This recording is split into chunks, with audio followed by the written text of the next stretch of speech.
Simbora estudar! Verba testamentária, Machado de Assis. Mais um conto do Machado aqui para vocês. E vamos ler aqui o início do conto. Primeiro deixa eu falar, o que é uma verba testamentária? Verba testamentária é uma verba que é destinada para algo ali no testamento. Tá? Item, então tem um item lá, tá? No testamento dele. É minha última vontade que o caixão em que meu corpo houver de ser enterrado seja fabricado em casa de Joaquim Soares, a Rua da Alfândega. Desejo que ele tenha conhecimento dessa disposição, que também será pública. Joaquim Soares não me conhece, mas é digno da distinção, por ser dos nossos melhores artistas e um dos homens mais honrados da nossa terra. Pessoal, então começa assim com um pedido para que o caixão dele fosse feito por esse Joaquim Soares, que ele não conhece, o Joaquim Soares não conhece ele, e é a única informação que a gente sabe aqui, tá? Por qual motivo? E o Joaquim Soares, claro que ele topa fazer aquilo, ele faz, mas ele faz com uma condição: não receber nenhum centavo por aquilo. Ele apenas quer a cópia, né, daquela verba testamentária. Então, pelo menos aquela parte ali. Porque daí ele podia colocar, né, o cara exigiu que fosse eu, um ótimo trabalhador. E esse cara, né, o Joaquim, era um péssimo fazedor de caixões. Posso falar fazedor de caixões? Acho que sim, né? Tá? Ele era um péssimo artesão, né? Vou chamar de artesão. Ele era horrível, tá? Mas isso não vem ao caso agora. E aí nós ficamos, né? Mas por que dele fazer isso? E o narrador, né, vai contar para nós aqui, o narrador em terceira pessoa, ele vai falar para nós, né, que o caso foi se esquecendo, né?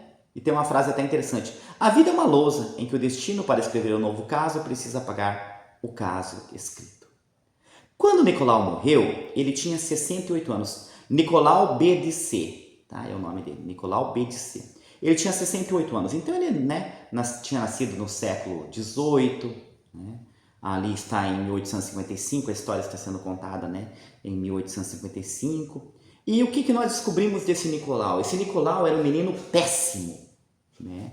Ele era um menino muito invejoso, principalmente com quem tinha mais do que ele. Ele quebrava os brinquedos dos meninos que tinham um brinquedo melhor que ele, tá?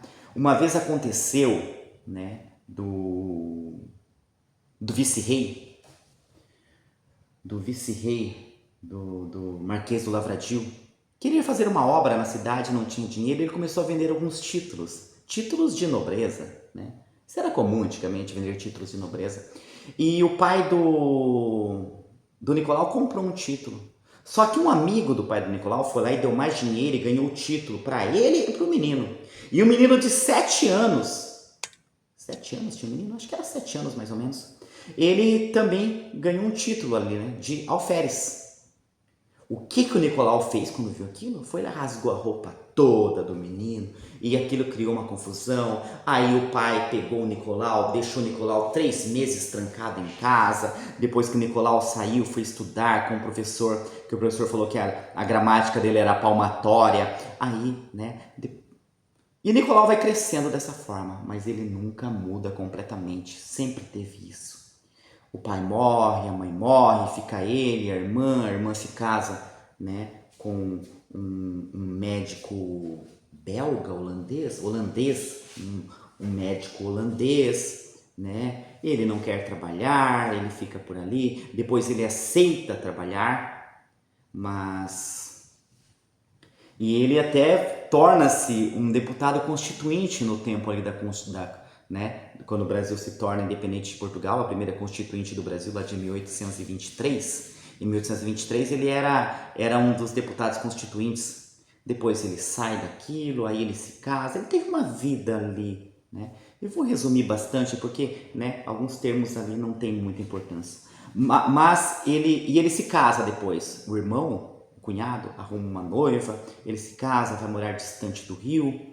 Ele passa a, né, ter uma vida ali, mas a vida dele não tá legal, a esposa também morre. Ou seja, a vida dele dá tudo errado.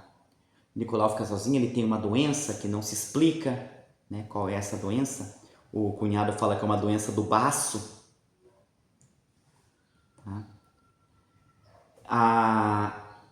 Aí ele começa a levar uma vida diferente, por exemplo, né? Ele tinha ali um cozinheiro que era considerado um dos melhores cozinheiros do Rio, as pessoas iam jantar na casa dele, nossa, comida gostosa. Ele manda o cara embora do nada, passa a frequentava umas barbearias boas, bons profissionais, passa a ir em qualquer barbeiro, né? Passa a se desinteressar pela sua aparência, ele que era mais vaidoso. E aí nós temos a explicação ali pro final, né? Dele querer que fosse feito por um cara simples. Então era como se ele desdenhasse dos bons, né? A mim parece que como ele era medíocre, ele tinha que desdenhar dos bons, né? Então ele valorizava os péssimos, né? Os piores trabalhadores. E lá no final do conto volta para a verba testamentária, né? Quis ele deixar-se morrer, assim se poderia supor, ao ver a impassibilidade com que rejeitou os remédios dos principais médicos da corte. Foi necessário recorrer à simulação e dá-los, enfim, como receitados por um ignorantão do tempo. Mas era tarde. A morte levou ao cabo de 2 semanas. E aí quando o cunhado lê, né? Joaquim Soares? Bradou atônito o cunhado, ao saber da verba testamentária do defunto, ordenando que o caixão fosse fabricado por aquele industrial. Mas os caixões desse sujeito não prestam para nada aí. Paciência, interrompeu a mulher. A vontade do humano há de se cumprir-se. Tá? Então era a vontade dele. Então assim termina esse conto, Verba Testamentária. Pessoal, espero que tenham gostado do vídeo, tá? Se gostou do vídeo, deixa o seu like aí, comenta, se inscreve no canal se não se inscreveu, tá? Compartilha o vídeo, tá? Por hoje é isso e simbora estudar!